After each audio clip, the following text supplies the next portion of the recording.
चलिए हम अपना सेशन स्टार्ट करते हैं। तो अब हम प्रैक्टिस करेंगे। अभी तक हमने जितनी लर्निंग की है साथ साथ थोड़ा थोड़ा रिपीट करते जाएंगे कि ब्लॉक लेवल और इनलाइन में हमने देखा था कि ये इस तरह के टैग्स हैं कि एक पूरी विड्थ कंटेन कर लेते हैं। एक की सिर्फ उतनी विड्थ रहेगी, वो इतना ही साइज कंटेन करेंगे जितना उनका एलिमेंट के अंदर जो भी उनका डाटा होगा। अगर टेक्स्ट है तो टेक्स्ट होगा, इमेज है तो इमेज की हाइट विड्थ देखेंगे, जो भी उसमें होगा तो उसके साइज के हिसाब से वो अपना साइज कंटेन करेगा। अब इसको चेक करने के लिए इस चीज़ को हम क्या करेंगे, एक बॉर्डर का एट्रीब्यूट होता है जो एलिमेंट या टैग्स के ऊपर लगता है। तो हम सिंपल ये करेंगे कि टैग्स को इस्तेमाल करेंगे, उन पे बॉर्डर लगाएंगे और चेक करेंगे कि उसकी बॉर्डर की विड्थ कितनी है। अगर तो उस विड्थ ने पूरी स्क्रीन साइज को कवर किया हुआ तो इसका मतलब है कि वो ब्लॉक लेवल है। मतलब आपको याद रखने की भी नहीं ज़रूरत कि इतने ज़्यादा टैग्स हैं, उनमें से आप उनको मेमोराइज करें कि ब्लॉक लेवल के कौन से हैं, इनलाइन कौन से हैं। आप सिंपल आप टैग को यूज़ करें, उस पर एक बॉर्डर लगाएं, आपको फौरी पता चल जाएगा वो इनलाइन है या फिर ब्लॉक लेवल है। तो मेरे पास फाइल क्रिएट है जो कि आपकी जो फिजिकल क्लासेस हैं उनको काम करवाते हुए बनाई थी। तो हम उसी को रीयूज़ करेंगे, कोड को समझेंगे और उसके साथ साथ रिप्रेजेंटेशन देखेंगे। तो मैं क्या करूँगा, आपको अपने कोड्स को हम अनकमेंट करते जाएंगे और साथ साथ देखते जाएंगे ताकि मैं चीज़ों को बार बार ना लिख सकूं।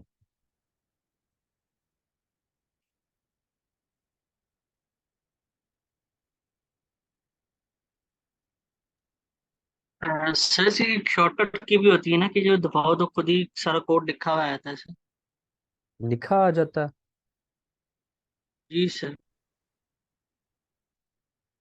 हाँ, वो ना कुछ एक्सटेंशंस होती हैं विजुअल स्टूडियो में।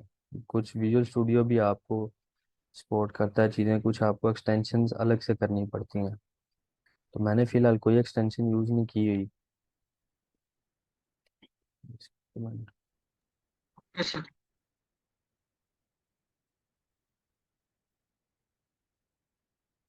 कुछ बिल्डिंग चीज़ें भी होती हैं, जैसे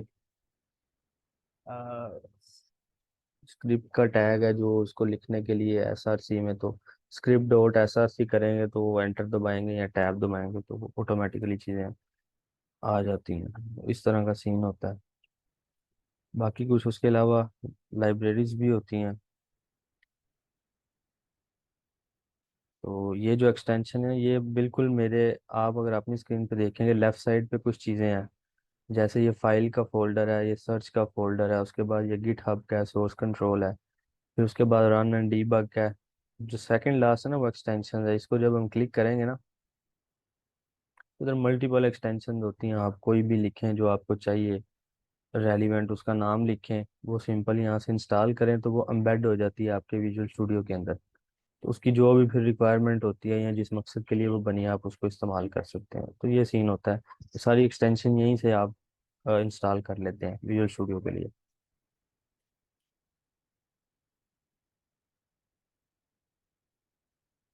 वो मैं ज़रा कमेंट कर दूं ताकि चीज़ें क्लियर रहें और हमें कोई मसला ना आए। ठीक है, कंट्रोल एस करता हूँ। हम अपनी विजुअलाइजेशन देखेंगे जो कि अभी तक हमने गो लाइव नहीं गए हुए। मैं इस तरह भी जा सकता हूँ और इस फाइल को डबल क्लिक भी कर सकता हूँ। तो पीपल, ये जो बंदे बार बार निकल जाते हैं आ जाते हैं, पता नहीं क्या इशू है। देखेंगे कि अब हमारे पेज की रिप्रेजेंटेशन किस तरह की है अभी तक।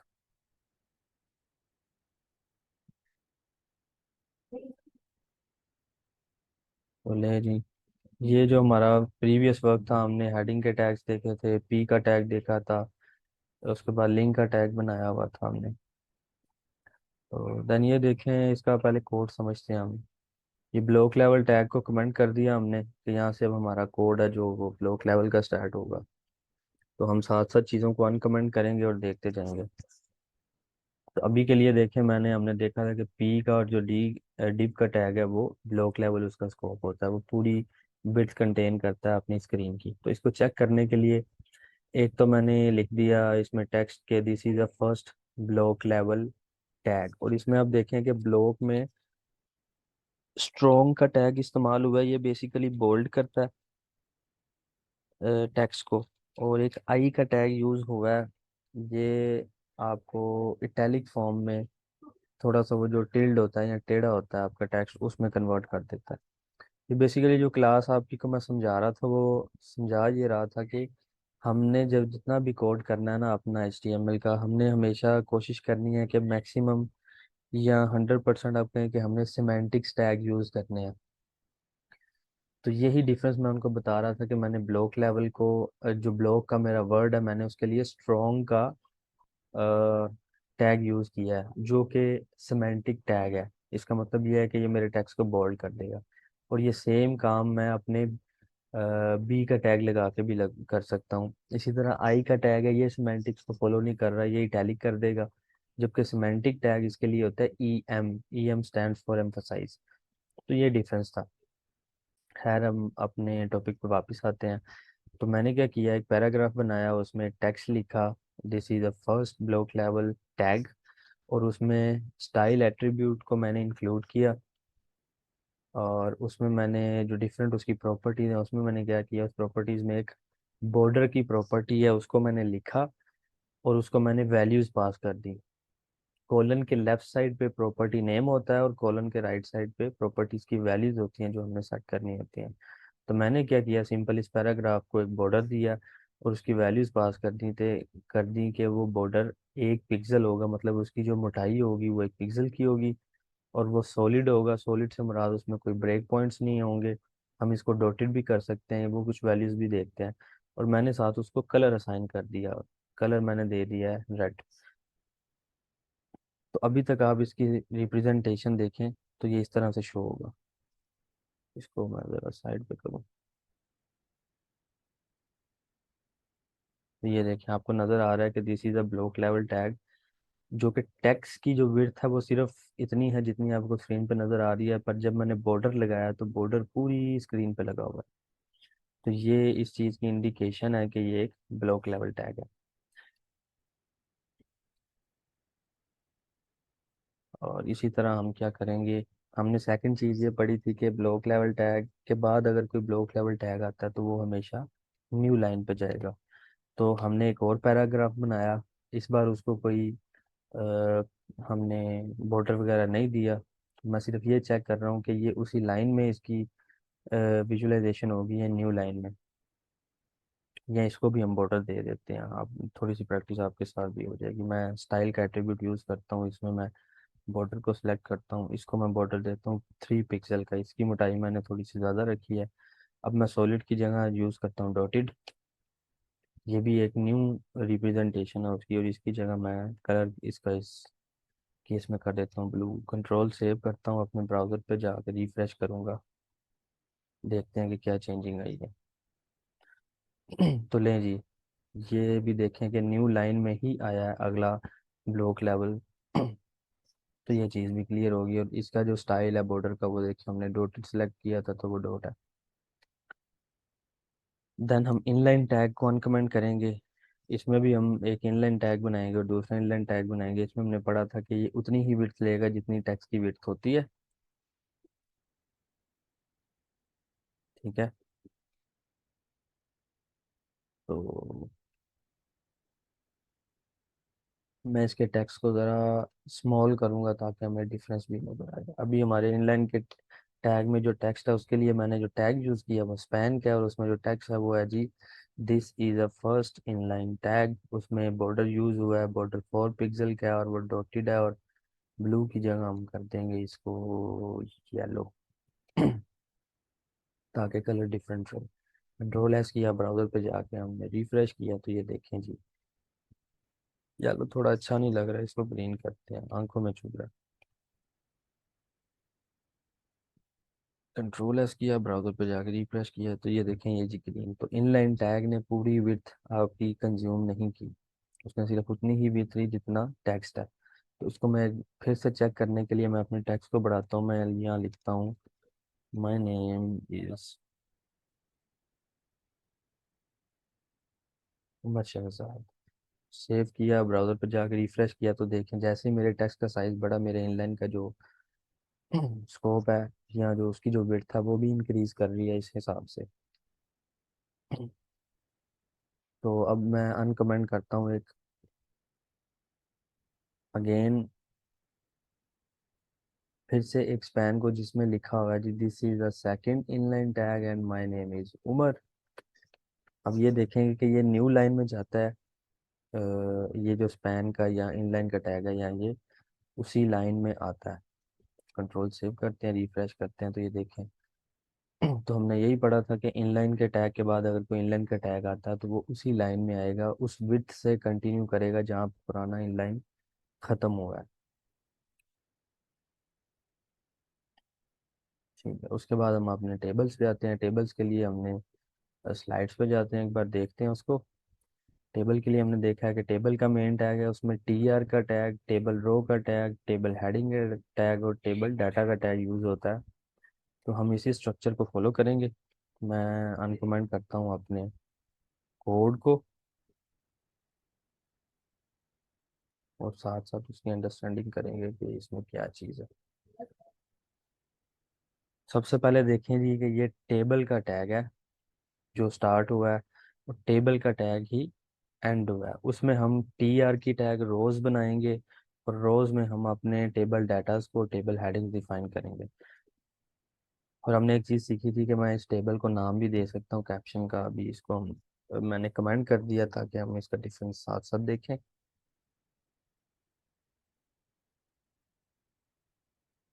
तो हम ना इसकी स्टाइलिंग भी हम करेंगे साथ साथ, वो भी मैं अभी ख़त्म करता हूँ ताकि हमारी चीज़ें क्लियर हो जाएंगी।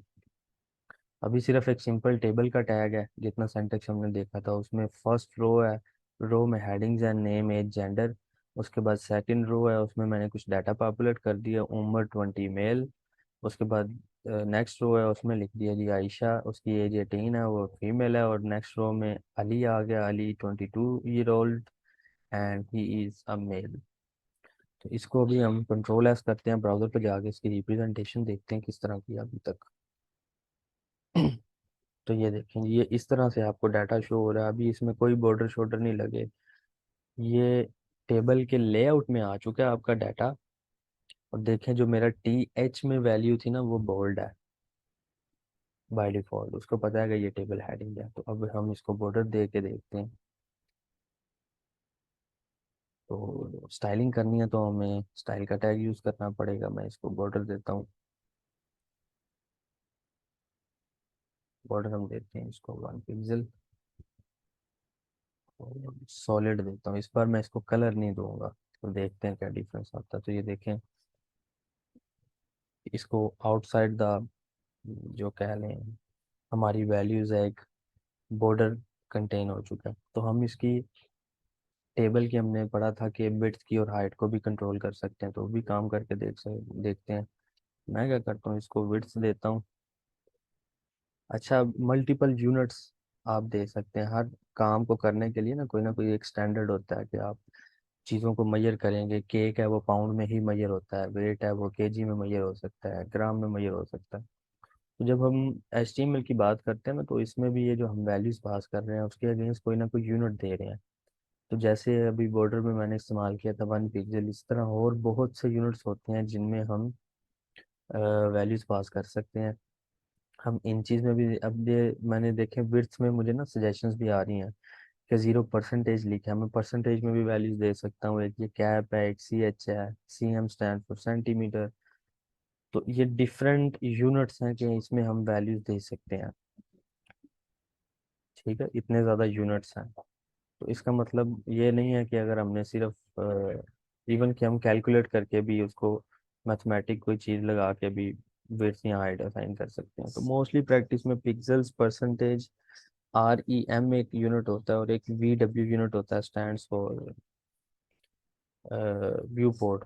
तो ये यूनिट्स ज़्यादातर इस्तेमाल होते हैं। हर यूनिट्स के प्रोज एंड कॉन्स हैं, कई सम केसेस में आपको बाउंड होना पड़ जाता है कि आप अपनी चीज़ों को रिस्पॉन्सिव करने के लिए किस यूनिट्स को इस्तेमाल करें। तो अभी तक के लिए यही कि मल्टीपल यूनिट्स हैं आप जो टैग्स की प्रॉपर्टीज़ के लिए इस्तेमाल करते हैं। अब मैं क्या करता हूँ, मैं इसको विड्थ देता हूँ 20%, मतलब ये मेरा जो टेबल है वो 20% वो उसकी चौड़ाई हो जाए स्क्रीन के लिहाज से। तो कंट्रोल एस करते हैं, सेव करता हूँ, तो ये देखें 20% थोड़ा सा फर्क पड़ा है। मैं इसको ना थोड़ा सा मजीद बढ़ाता हूँ, 30% करके कंट्रोल सेव करता हूँ। तो ये देखें, ये मजीद खुल गया। अब इसको 50% करते हैं कि मेरी विड्थ है जो वो 50% हो जाए। तो उसने 50% के हिसाब से चीज़ों को स्पैन कर दिया। इसको 30 ही कर देते हैं। ठीक है, इस तरह मैं इसकी हाइट भी कंट्रोल कर सकता हूँ। मैं हाइट का एट्रीब्यूट यूज़ करता हूँ, उसमें मैं कहता हूँ हाइट इसकी 30% ले जाओ। हाइट भी इसकी 30% रखते हैं, क्योंकि टेबल काइंड ऑफ एक स्केयर होता है। रेक्टेंगल भी हो सकते हैं, ज़रूरी नहीं है, हमने सिर्फ देखना है कि हम क्या क्या कर सकते हैं इसके साथ। तो ब्राउज़र को रिफ़्रेश किया, ये खास फ़र्क नहीं पड़ा, तो मैं इसकी वैल्यू को बढ़ा के देखता हूँ। अब हाइट हम क्या करते हैं इसकी ना, पिक्सल में देते हैं। मैं करता हूँ 50 पिक्सल वैल्यू देता हूँ इसको। सेव करता हूँ, ब्राउज़र को रिफ़्रेश करता हूँ। स्टिल इसको फ़र्क नहीं पड़ा, क्योंकि 50 पिक्सल्स कम है और इसकी जो एक्चुअल हाइट है वो 50 पिक्सल से ज़्यादा है, इसलिए फ़र्क नहीं पड़ा इसको। तो मैं यहाँ पे 200 पिक्सल दे के देखता हूँ कि इसकी हाइट इंक्रीज होती है। अब देखें ये इंक्रीज हो गया। पहले इसलिए नहीं हुई थी कि लेट्स सपोज अगर उसकी 100 पिक्सल हाइट पहले ही है, तो मैं उसको कह रहा हूँ 50 पिक्सल कर दो, तो वो उस चीज़ को अलाउ नहीं करेगा। ज़्यादा तो कर देगा।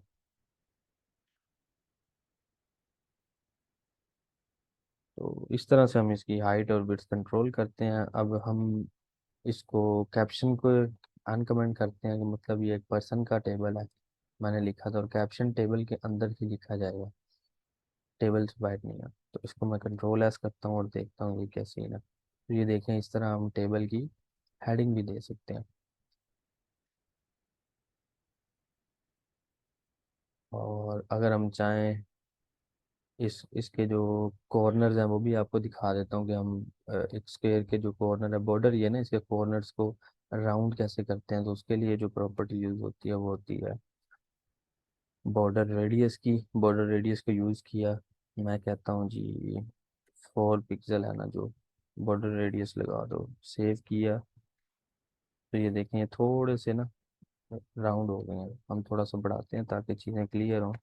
10 पिक्सल कर दिया, सेव करता हूँ, ब्राउज़र को रिफ्रेश करता हूँ, तो ये देखें आप बॉर्डर्स के जो कॉर्नर्स हैं उनको भी कंट्रोल कर सकते हैं। तो इस तरह से बेशुमार स्टाइलिंग आप कर सकते हैं रिक्वायरमेंट के लिहाज से, कि जो भी आपका रिक्वायर्ड है, टास्क है उसको कंप्लीट करने के लिए।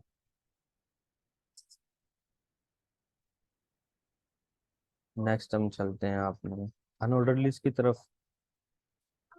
अनऑर्डर लिस्ट को हम कमेंट करते हैं, इसकी विजुअलाइजेशन देखते हैं किस तरह की है, और इसमें एक स्टाइलिंग लगी हुई है। और स्टाइलिंग में एक एट्रीब्यूट यूज हो रहा है, लिस्ट स्टाइल टाइप का। अभी के लिए मैं इसको ख़त्म करूँगा, इसको हम बाद में देखते हैं कि ये क्या चीज़ है। कंट्रोल सेव किया और मैंने ब्राउज़र को रिफ्रेश किया, और ये देखें, ये बाय डिफ़ॉल्ट हमने यही पढ़ा था कि बुलेट्स ब्लैक बुलेट्स आ जाते हैं, और ये अनऑर्डर्ड लिस्ट है। अब हम इसके सिंबल्स को भी चेंज कर सकते हैं। तो उन सिंबल्स को चेंज करने के लिए जो प्रॉपर्टी यूज़ होती है, ये लिस्ट स्टाइल टाइप की यूज़ होती है। हम इनको इसको दोबारा से टाइप करते हैं ताकि हमें इसकी वैल्यूज की सजेशंस भी आए। लिस्ट स्टाइल टाइप जैसे मैंने किया, तो ये देखें सर्कल में ये अभी है। आप इसको डेसिमल भी ले में भी लिख शो करवा सकते हैं। जॉर्जियन भी है, लोअर अल्फा, लोअर बी, ये सारी वैल्यूज हैं। स्क्वायर यूज़ कर सकते हैं, सिंबल यूज़ कर सकते हैं, अपर अल्फा। तो इसकी जगह कुछ भी है, तो मैं डेसिमल यूज़ करके देखता हूँ वो क्या करता है। सेव करता हूँ, डेसिमल में ये जी अनऑर्डर लिस्ट को इसने जी ऑर्डर भी बना दिया है। डेसिमल को ख़त्म करता हूँ, कोई और वैल्यू देखते हैं। और स्केयर यूज़ करके देखते हैं स्केयर कैसा है। कंट्रोल एस करता हूँ, रिफ्रेश करता हूँ, तो ये देखें अब वो सर्कल की जगह स्केयर हो गया। तो आपकी रिक्वायरमेंट के लिहाज से आप इसको भी कंट्रोल कर सकते हैं। अब हम अपने ऑर्डर्ड लिस्ट के जो कोड है उसको अनकमेंट करते हैं उसमें और अनऑर्डर में सिर्फ फ़र्क ओ एल और यू एल का है। और इसमें ज़रा टाइप को मैं ख़त्म करूँगा अभी। टाइप बेसिकली एट्रीब्यूट है, जैसे अनऑर्डर्ड लिस्ट में style list style type use हुआ है ना, उसकी स्टाइलिंग को चेंज करने के लिए या वे ऑफ विजुअलाइजेशन को।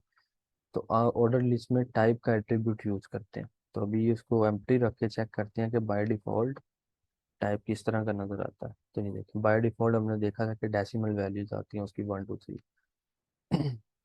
तो टाइप को मैं फिर से टाइप करता हूँ ताकि हमें ऑटो सजेशंस आए और हमें। तो ये देखें जी हम वन भी कर सकते हैं, कैपिटल ए भी, स्मॉल ए। उसके बाद हम इसको बोलते हैं रोमन जो लिटरल्स होते हैं, capital single I, double I, small I. ये 6 किस्म की आपको फंक्शनैलिटी प्रोवाइड करता है।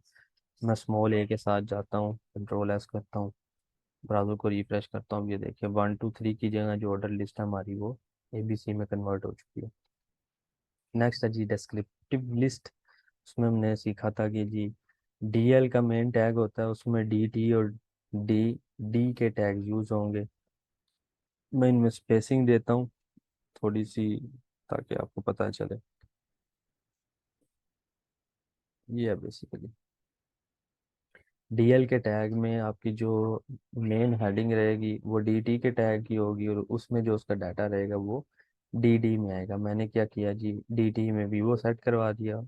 उसमें बता दिया उसका मॉडल है जी वो 21E है और जेट ब्लैक है। उसके बाद आईफोन की सेकंड हेडिंग, उसके बाद आईफोन का नाम है जो 7 है और कलर उसका हमने वनीला एग्जाम्पल के तौर पे कंट्रोल एस करते हैं और देखते हैं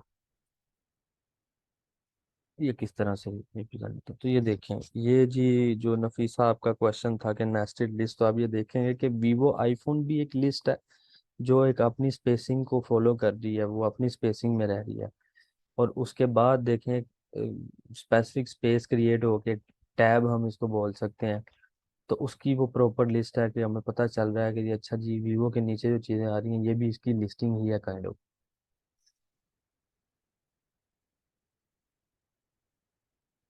जी जी कोड भी आपके साथ शेयर हो जाएगा। मैं लेक्चर्स भी रिकॉर्ड कर रहा हूँ वो भी शेयर हो जाएंगे और आपको ये स्लाइड्स भी मिल जाएंगे।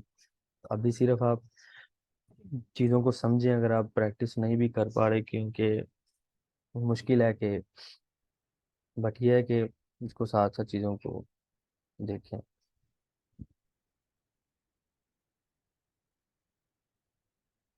जिसने भी कोई लड़की थी, अब मुझे नाम नहीं याद, क्वेश्चन पूछा था नेशनल लिस्ट में क्या फ़र्क है, तो आई होप सो उसको अच्छा सितारा आप थी, ठीक है। तो ये देखें ये नेस्टेड लिस्ट टाइप चीज़ है,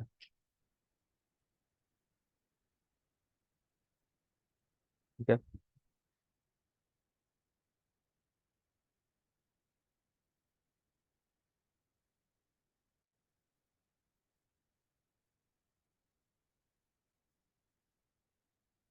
उसके बाद हम अपने नेक्स्ट लेक्चर को कंटिन्यू करते हैं जो कि हमारा लेक्चर नंबर 4 है। उसको ओपन करता हूँ मैं।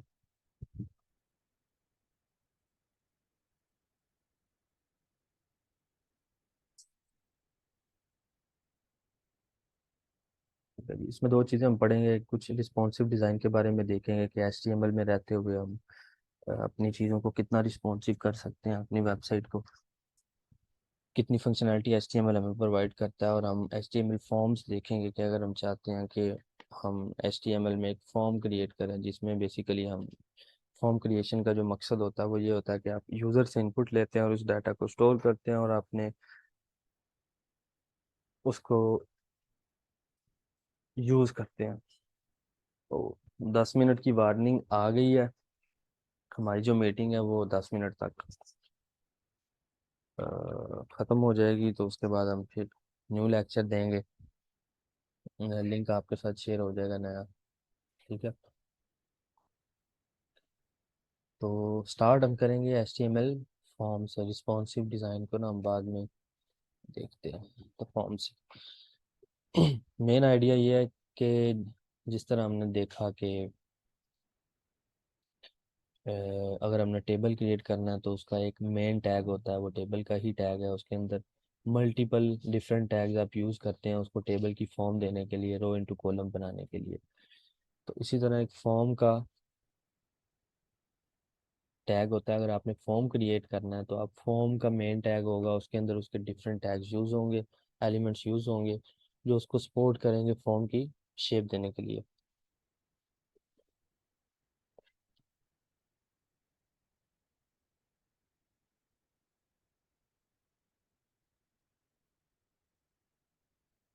तो ये कुछ एलिमेंट्स हमने लिखे हैं कि जो मोस्ट फ्रीक्वेंटली यूज होता है आपके फॉर्म के टैग्स के अंदर, उसको हम इनपुट एलिमेंट बोलते हैं। और वो डिफरेंट टाइप्स का हो सकता है, वो टेक्स्ट टाइप का हो सकता है, वो रेडियो टाइप का हो सकता है। रेडियो टाइप मीन्स आपने कभी ऑनलाइन एमसीक्यूज जब दिए हैं तो आपको ऑप्शंस मिलती हैं कि आप इनमें से 3 से 4 ऑप्शन को सिलेक्ट करें तो आप एट अ टाइम एक ही ऑप्शन को क्लिक कर सकते हैं। तो वो काइंड ऑफ रेडियो सबमिशंस होती हैं। इसी तरह चेक बॉक्स होता है, ये स्केयर की तरह होते हैं, रेडियो ही की तरह होते हैं।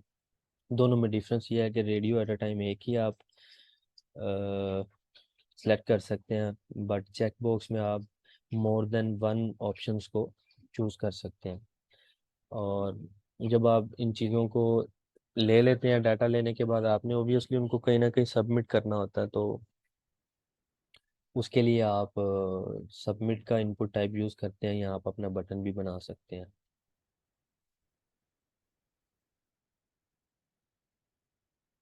तो ये एक छोटी सी एग्जांपल है, फॉर्म का टैग है, उसमें 3 तरह के टैग आपको नज़र आएंगे। एक लेबल का टैग है। लेबल काइंड ऑफ डिस्क्रिप्शन होती है कि आपकी जो इनपुट फील्ड है वो उसकी टाइप किया ताकि यूज़र को आसानी हो ये समझने में कि आपने फील्ड किस मकसद के लिए बनाई है। जैसे आप साइन अप करते हैं किसी भी वेबसाइट में, तो वहाँ पे आपको नज़र आता है कि यहाँ पे आप अपना यूज़र नेम एंटर करें, टेक्स्ट फील्ड्स के साथ लिखा होता है ये आपका पासवर्ड है, एंड देन सबमिट का जो बटन होता है उस पर साइन अप लिखा होता है, या जो भी एक रीजनेबल मीनिंग उसका होता है, उसका नाम होता है। तो वो हमारी आसानी के लिए होता है, इसीलिए हर इनपुट को आप कोई ना कोई लेबल असाइन करेंगे। और बी आर का टैग यूज़ हो रहा है, वो सिंपल ये कर रहा है कि उसको न्यू लाइन क्रिएट कर देता है। इसमें कुछ एट्रीब्यूट्स यूज़ हो रहे हैं। इनपुट में हम टाइप में बता देंगे कि इसकी टाइप क्या है, इसमें मैंने टेक्स्ट लिखा है। और नेम का जो एट्रीब्यूट है वो एक यूनिक आइडेंटिफायर होता है इनपुट के लिए। और जो आईडी होती है, आईडी का ताल्लुक बेसिकली होता है लेबल के साथ। लेबल में एक फोर का टैग है, फोर का एट्रीब्यूट है, और इनपुट में आईडी का एट्रीब्यूट है। बेसिकली ये दोनों लिंक कर रहे हैं एक दूसरे को। इससे होता ये है कि इनकी वैल्यू सेम है, एफ नेम अगर आप देखेंगे ना दोनों में।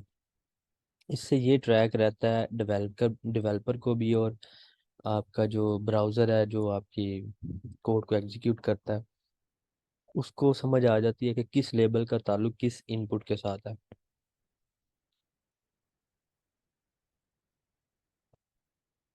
देन हम सेम वही चीज़ है लास्ट वाली, बस इसमें एक बटन ऐड किया हुआ है मैंने जिसकी टाइप सबमिट है, ताकि मैं इस फॉर्म के रिस्पॉन्स को कहीं ना कहीं सेव कर सकूं।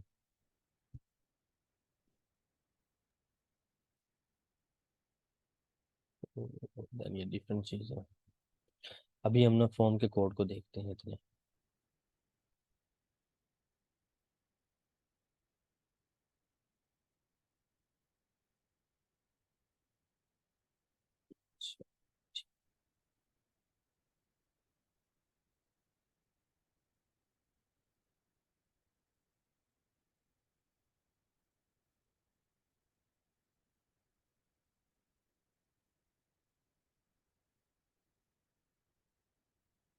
ठीक है जी, ये जो अभी आपको इतना स्क्रीन पे नज़र आ रहा है, मैंने सिंपल क्या किया है, एक लेबल लिखा, लेबल में मैंने लिख दिया फर्स्ट नेम।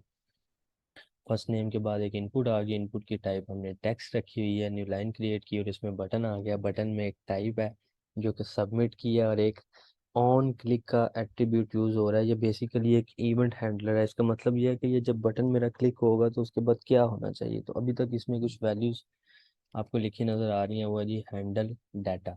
ये क्या चीज़ है, इस पर हम डिस्कस करते हैं। पहले मैं सेव करता हूँ, अभी तक हम देखते हैं कि हमारा ब्राउज़र इसकी रिप्रेजेंटेशन किस तरह की करवाता है। तो ये देखें जी, फर्स्ट नेम, उसके साथ एक इनपुट फील्ड नज़र आ गया आपको, उसके बाद सबमिट।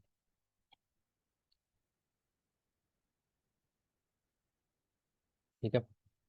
अच्छा, ऑन क्लिक में जो चीज़ लिखी नज़र आ रही है ना आपको, हैंडल डाटा, ये बेसिकली ना जावास्क्रिप्ट का कोड है। होता ये है कि आप इनपुट सबमिट करके भी लिख सकते हैं। मैं आपको करके दिखाता हूँ। मैंने यहाँ सबमिशन के लिए ना बटन यूज़ किया,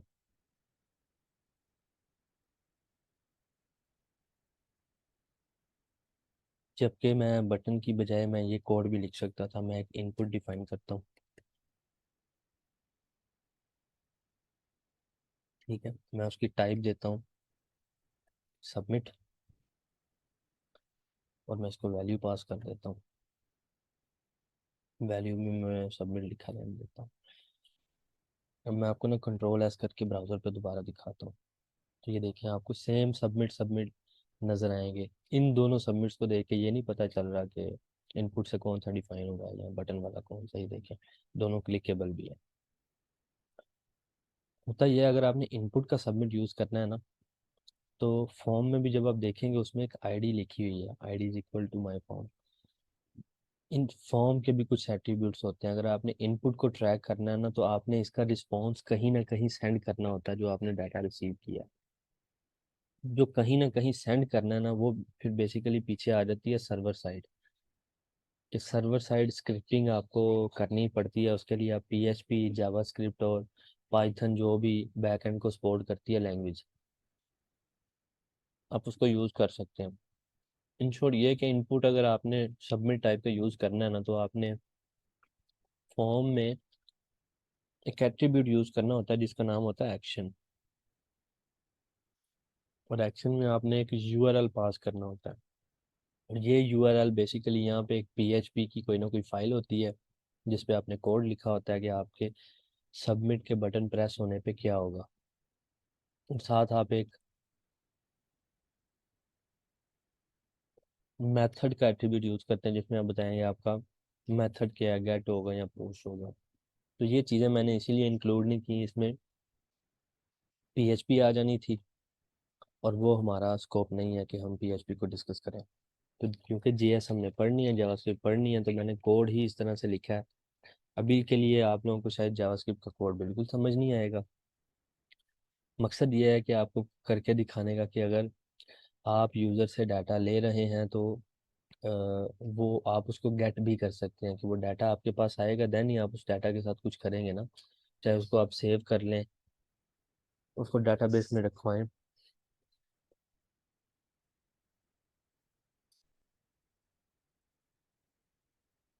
जी, जावा नहीं पढ़ेंगे हम, जावा स्क्रिप्ट पढ़ेंगे, जो फ्रंट एंड की और बैक एंड की लैंग्वेज दोनों को सपोर्ट करती है। फ्रंट एंड क्रिएट करने के लिए भी और बैक एंड के लिए भी, खाली जावा नहीं। तो ये, अब जावा का कोड जब आपने HTML की फाइल में लिखना है ना, तो स्क्रिप्ट का एक टैग होता है, उसके अंदर आपने सारा कोड लिखना होता है। तो ये इसी तरह देखें, फॉर्म के नीचे मेरा एक स्क्रिप्ट का टैग है, और उसमें मैंने जावास्क्रिप्ट का कोड लिखा है। कर क्या रहा हूँ, मैंने अपने फॉर्म को एक आईडी पास की थी, माई फॉर्म। सबसे पहले मैं इसको एक्सेस करूँगा। मैंने सम काइंड ऑफ कोड लिखा, document dot gate element by ID. मैंने फॉर्म को एक्सेस किया, उसके बाद मैंने उसमें से डाटा को एक्सेस किया, उसको एक शेप दी, और मैंने जो हमारा एफ नेम की वैल्यू थी उसको एक्सेस कर लिया। कोड समझने की ज़रूरत नहीं है, मैं सिर्फ आपको करके दिखाऊंगा कि मैं फॉर्म को एक्सेस कर पा रहा हूँ। सबसे पहले मैं इनपुट को ख़त्म कर